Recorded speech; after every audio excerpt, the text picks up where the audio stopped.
ఏ చెట్టు ఉంది? అన్ని చెట్లు ఉంటాయి సంఘాల్లో. ఉల్లి చెట్లు ఉంటాయి, ఇంకా ఐదు చెట్లు నానా జాతి చెట్లు అన్నీ సంఘాల్లోనే ఉంటాయి. మరి మనం ఏం చేస్తాం? ఉంటాయి గురుగులు గోధుమలు అలాగే ఉంటాయి. బట్ మనం వేరు చేయలేము కదా. ఒక దినాన్ని వేరు చేసేవాడు ఒక ఆయన ఉన్నాడు. మంచిది. లూకా సువార్తలో 13వ అధ్యాయంలో అంజూరపు చెట్టు ఒకటి నాటబడి ఉండెను. తోటలో చెట్టు ఊరకనే బలవదు, అందులోకి ద్రాక్ష తోటలో చూడండి ఎంత క్లియర్గా స్వయం యేసుప్రభు చెప్పినట్టు ఉపమానం. నాటబడి ఉండెను. యేసుప్రభు వారు తోటకున్న చెట్టు దగ్గరికి వెళ్తే వెతికితే ఏం కనపడ్డాయి? పళ్ళు కనపడలా, ఆకులే, ఫలాలు కనపడలా. ఈయనక ద్రాక్ష తోటలో ఉంది కదా, పళ్ళు ఉంటాయి అనుకున్నాడు ఈయన. చాలా మంది సంఘంలో ఉంటారు కానీ ఫలించరు. సంఘంలోనే ఉంటారు, పచ్చగానే కనబడతారు, చాలా అందంగా కనబడుతూ ఉంటారు, అబ్బో చాలా భక్తులుగా నటిస్తూ ఉంటారు. భక్తులు ఏడు ఉంటాయి, బాబా త్వరలోకం ఏడు తప్ప ఇంకెవరు వెళ్ళరా బాబు అన్నట్లుగా నటిస్తూ ఉంటారు. కానీ ప్రభు వారు చూస్తే ఆ ద్రాక్ష తోటలో ఉన్నటువంటి అంజూరపు చెట్టు కంట వెతుకు వచ్చాడట. ఏం చేయడానికి వచ్చాడు? చూడమ్మా, ఎన్ని సంవత్సరాలు చదువుతున్నాడు? చూడండి ఎంత ప్రేమ కలిగిన దేవుడు. ఆ చెట్టును తన మాట ద్వారా వెంటనే శపించబడి ఉంది, ఎండిపోయింది.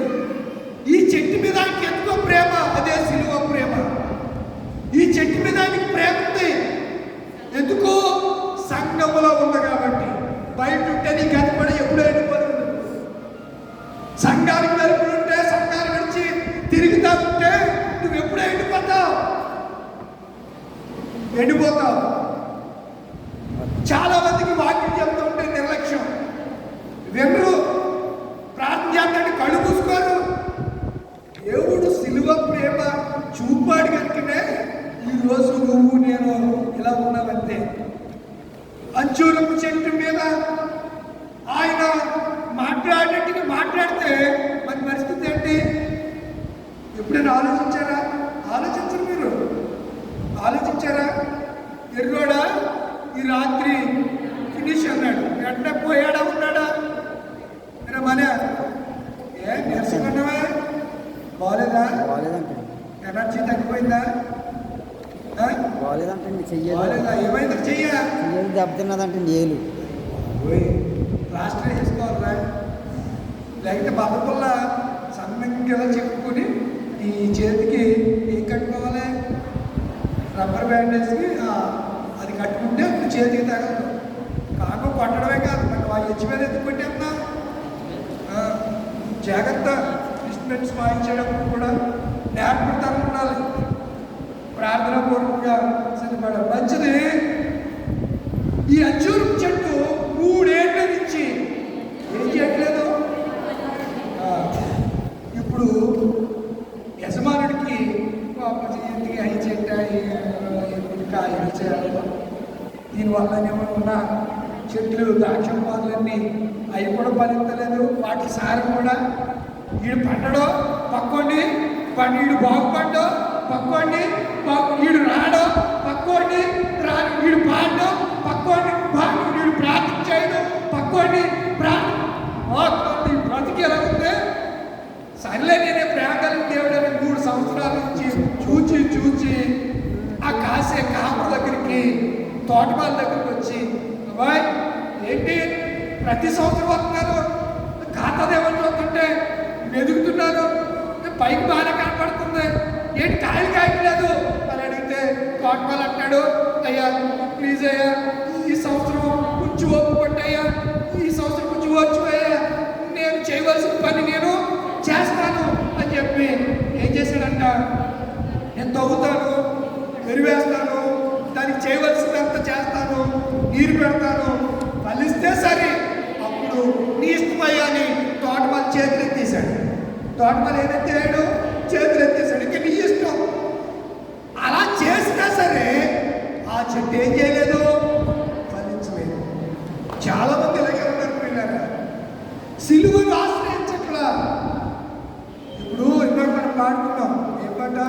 సిలువే రాసింది చెట్టి భానుమూర్తి గారు, ఒక బ్రాహ్మణ కుటుంబానికి సంబంధించినటువంటి వ్యక్తి. సిలువే నా శరణాయకుల అనే పాట. నేను ఈరోజు మీ అందరికీ తెలుసు, మందా కృష్ణమాదిగ, ఆయన పేరు ఒకప్పుడు మందా ఏలియా, ఇప్పుడు మందా కృష్ణమాదిగ. ఆయన ఈరోజు మొత్తం అన్ని టీవీ ఛానల్స్ టెలికాస్ట్ చేశాయి. అద్భుతంగా మాట్లాడాడు అని చెప్తూ 1950లో ప్రెసిడెంట్ ఆర్డర్లో అప్పటికి ఈ దళితులు ఎవరు కూడా సిలువను ఆశ్రయించిన వాళ్ళు లేరు. సిలువ ప్రేమ దళితులకి ఎవరికి తెలియదు. ఈ మానవాదికులకి ఎవరికి కూడా ఈ క్రీస్తు అంటే, క్రీస్తు సిలువ ఏంటో తెలియదు. మొట్టమొదటి సువార్త వెళ్ళింది అగ్రవర్ణాల దగ్గరికి వెళ్ళింది. కల్లూరి సతీష్ గారు వీళ్ళందరూ కూడా ఎవరనుకుంటున్నారు మీరు? వాళ్ళేం హరిజనులు కాదు, వాళ్ళేం బాబులు. ఒక ఆయన, ఇంకొక ఆయన చౌదరి, ఇలా పెద్ద పెద్దోళ్ళందరూ. జాన్ వెస్లీ కూడా కాపే. ఇప్పుడు పెద్ద పెద్ద మినిస్ట్రీలు సంవత్సరానికి ఒక 100 కోట్లు టర్న్ ఓవరు ఎవరి ద్వారా సంపాదించున్నారు తెలుసా? మీ ద్వారానే, దళితుల ద్వారా సంపాదించున్నారు.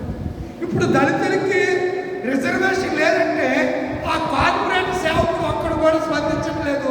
ఈ దళితులు కొల్లని బాలెడుతున్నారు. ఇక్కడ మీరు పట్టుకెళ్ళేమో, ఇక్కడ సంఘానికి ఎవరు? మీరు ఎక్కడిస్తారు? టీవీ స్పాన్సర్కి 10,000 చేయించుకుంటే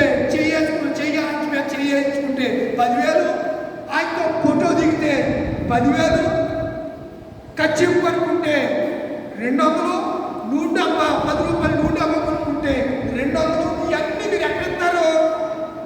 కార్పొరేట్ సేవకులు ధనవంతులు చేసింది దౌర్భాగ్యులారా మీరే. నా జాతే ఈ జాతికి సిగ్గు సేరలేదు. ఈ జాతికి ఇప్పుడు బాగుందా? సుప్రీంకోర్టు తీర్పు బాగుంది కదా? ఒళ్ళు నలుగురు చదువుకున్న వాళ్ళు ఏడుతున్నారని మీకు తెలియదా? బాగా ఇంజనీరింగ్లు, డాక్టర్లు, మెడిసిన్ చదివిన వాళ్ళు, ఎంఆర్ఓలు, ఐపీఎస్, ఐఏఎస్ చదివిన వాళ్ళు కొల్లని బాగాలేకపోతున్నారు ఈరోజు. కారణం ఊళ్ళో కనపడ్డావా? నువ్వు అల్లులైన లోపు, నువ్వు ఆమెన లోపు అల్లులైనట్టుకు వచ్చి చేతిలో ఏం పెడతారంట? బీసీసీ సర్టిఫికెట్ పెడతాడంట. ఆ గేట్ కడే కాస్తారంట. అలాగా కుయుక్తి ఆఫీసులో పని తీసేసారు కదా. ఇప్పుడు వాళ్ళు ఇలాగే తీసేయడం ఇలా తెలియాలని నేను చెప్తాను.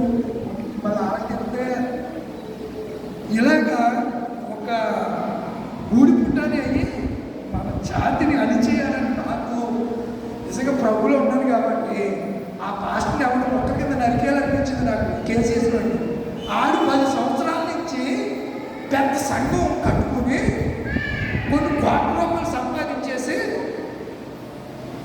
10 లక్షలు గంటకి ఇచ్చి ఒక న్యాయవాదిని పెట్టుకుని, ఆడికి 10 లక్షలు ఎక్కడి నుంచి వచ్చినాయండి గంటకి? ఒక లాయరు సుప్రీంకోర్టులో వాదించాలంటే పెట్టమని దాకా గంటకి ఎంత? 10 లక్షలు తీసుకుంటారు. అలాంటి వాడిని పెట్టుకుని హైకోర్టులో వాడికి తీర్పు వ్యతిరేకంగా వచ్చింది. రే బాబు, నువ్వు ఇది వరకు ఎస్సీనే, అయితే నువ్వు పాస్టర్గా చేస్తున్నావు కాబట్టి ఎస్సీ ఎస్టీ అప్రాంటి ఎస్ఎస్టీ కేసు నీకు వర్తించదు, నువ్వు క్రైస్తవుడు అని చెప్పి కోర్టు కొట్టే తీడు. ఎక్కడికి వెళ్ళాడు? హైకోర్టుకి వెళ్ళాడు. ఈ ఎవరు ఏం చేయాలి? నీకు తెలుసు కదా.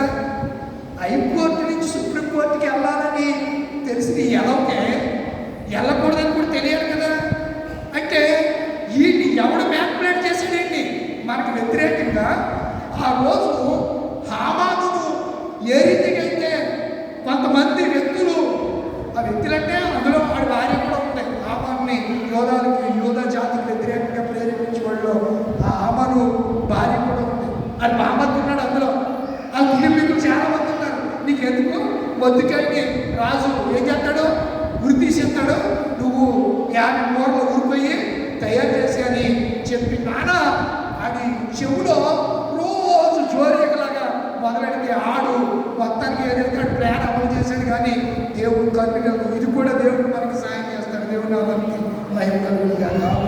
నేను చాలా వారితో ప్రార్థన చేస్తాను. ఎందుకంటే నా జాతి అంటే యేసు ప్రభు వారు మనల్ని విమోచించింది మనము లైమైపోయి ఈ లోకంలో బాధలు అనుభవించడానికి కాదు, మనల్ని సేఫెస్ట్ ప్లేస్లో, అప్పర్ ప్లేస్లో ఉంచడానికి. అప్పర్ ప్లేస్ అంటే పై ప్లేస్లో, ఉన్నతమైన స్థలంలో ఉంచడానికే దేవుడు మనల్ని ఏర్పాటు చేసుకున్నాడు. కానీ అయితే సైతాను మన ఉన్నతిని చూడలేకపోతున్నాడు. మన శక్తి యుక్తులను, మన బలాన్ని, మన ఔన్నత్యాన్ని చూడలేక ఈర్ష్యపరులని సేవకుల్లో తోస్తున్నాడు. వారు కేసేస్తే ఈరోజు ఆంధ్ర రాష్ట్రంలో ఉన్నటువంటి ప్రజలందరూ, ఆది అంతర క్రిస్టియన్స్ అంతా ఏం చేస్తున్నారు? కన్నీళ్ళు కాస్తున్నారు. మీకు తెలియదండి. మీరు సరిగ్గా బీబీసీ వార్తలు కానీ నెట్లోకి వెళ్ళి చూస్తే మీరు ఏడవకుండా ఒక్కరు కూడా ఉండరు. ఏడవకుండా ఒక్కరు కూడా ఉండరు. ఒక ఆయన ఎన్నో సంవత్సరాలుగా ఎంఆర్ఓగా పనిచేస్తుంటే ఈరోజు జరిగిందే. ఎంఆర్ఓగా పనిచేస్తుంటే నేను ఆదివారం చర్చికి వెళ్ళాడని ఇవాళ మోకాజు నోటీస్ ఇచ్చారు. ఎస్సీ మీద ఉద్యోగం చేస్తున్న చర్చికి వెళ్ళి నోటీస్ ఇచ్చారంట. గుళ్ళు గోల ఎంత భయంకరంగా ఉన్నాయో. ఎందుకు ఈ విషయం చెప్తున్నానంటే, ఈ సిలువ శక్తి లేకపోతే మనం ఇలా ఫలించకుండా, ఆధ్యాత్మిక చింతన లేకుండా, లోక సంబంధంగా దేవుని జ్ఞానం లేకుండా ఏదో ఉంటున్నాం, నామకార్థంగా చర్చికి వెళ్తున్నాం అంటే కాదు, లోక విషయాలు కూడా మనము క్షుణ్ణంగా ఆలోచించవలసిన సమయం ఆసన్నమైపోయింది. యేసుప్రభు దగ్గరికి నాని పట్టుకొచ్చారు. పట్టుకొస్తే ఆయన అన్నాడు, ఈ రూపము రాత ఎవరి అంటే కైసరి అన్నాడు. అప్పుడు యేసయ్య ఏమన్నాడు?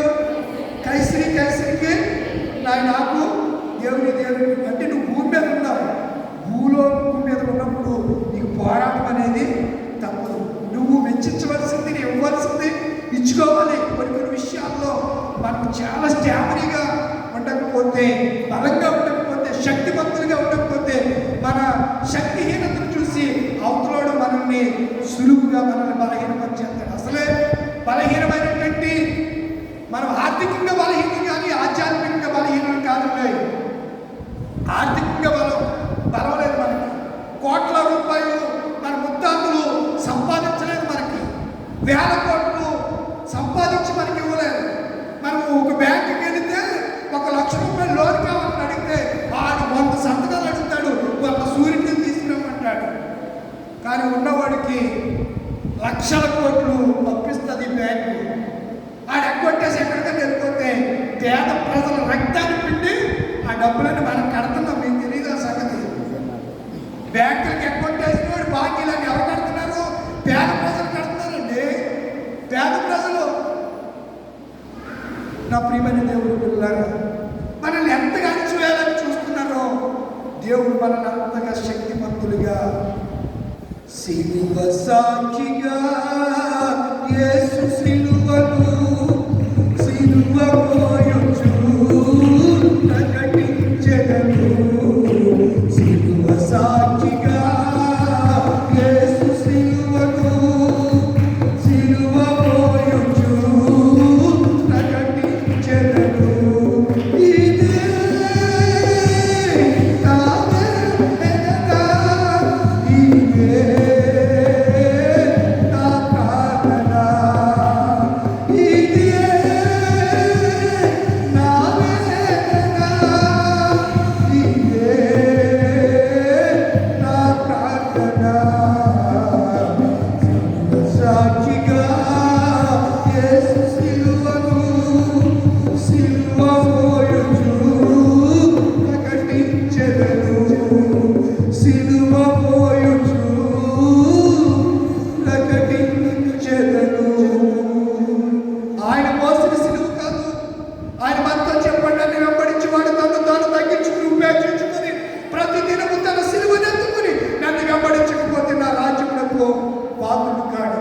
అంజూరపు చెట్టు ఏమైంది?